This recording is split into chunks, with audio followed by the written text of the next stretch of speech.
Hello! Today marks a slight departure for model dads as we take our first stumbling steps into World War II skirmishing. I'm going to be reviewing bolt action miniatures 28mm late war British and Commonwealth infantry box set. Let's turn over and see what you get. Inside the box are enough plastic sprues to make 25 British infantry, equipped with a range of weaponry characteristic of the period. The figures come supplied with circular bases, assembly instructions and, usefully, a set of colour waterslide decals containing divisional and NCO insignia. Opening the box, you'll discover 5 separate body sprues, here on the left, containing enough parts for 5 separate figures, and on the right, 3 weapon sprues. Each body sprue contains 4 bodies: walking, advancing, running and braced, as well as a torso and legs for a kneeling pose. A range of different arms are provided, and here it pays to read the instructions before you start assembling, as each part is identified by the type of weapon it is intended to carry.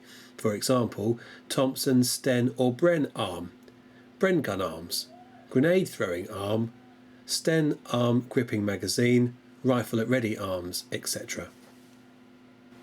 As you can see here, you can choose from 1 to 8 heads, each with a unique expression. The sculpts are excellent, with very little flash, but some evidence of mould lines. There's a lot of character in the faces, and all are represented in 1937 pattern battle dress. In terms of equipment, Mark II or Mark III helmets are provided, with and without netting and camouflage scrim.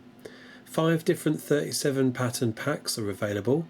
Nice touches include bed rolls or gas capes, tin mugs and a 2-inch mortar tucked under the cover. Figures are finished off with a respirator bag, bayonet and scabbard, water bottle and entrenching tool. Weapon sprue contains all the standard weaponry you'd expect British and Commonwealth troops at the time to carry. Weapons include the Lee Enfield SLME rifle No. 4 with or without bayonet and scope, a Mark III Sten gun, a Bren gun, a 2-inch mortar, a Webley revolver and Thompson machine guns for the Canadians. Also included is a Piat bomb case, separate Piat rounds, grenades, binoculars, ammunition pouches and bandoliers, GS pickaxes and GS shovels, and, nicely, a Bren gun spare barrel and accessories pack. The only thing I can see that would be missing are some spare 2-inch mortar rounds.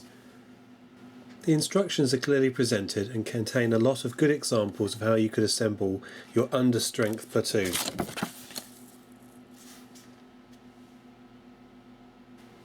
The decals sheet is a breath of fresh air and should save a lot of time.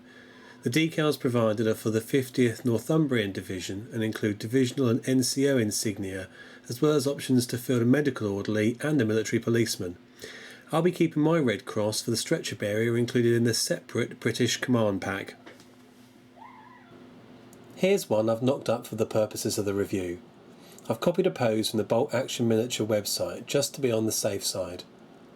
I found assembly rather fiddly, but it could be just because my fingers are too fat and short. My advice would be to cut all the pieces required for each figure from the body and weapon sprues in advance. Check for any mould lines or flash and remove with a file or sharp scalpel.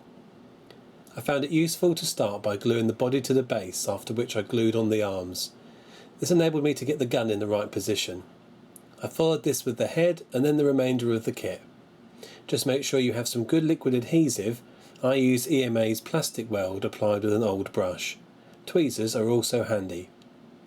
I found it valuable to have a couple of reference photos just to ensure that you get the kit in the right place and capture the essence of the British infantryman.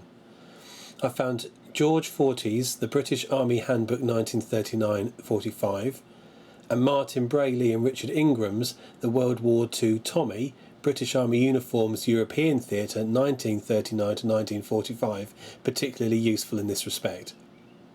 I've also found Googling making Space Marines useful for practical tips on assembling plastic figures.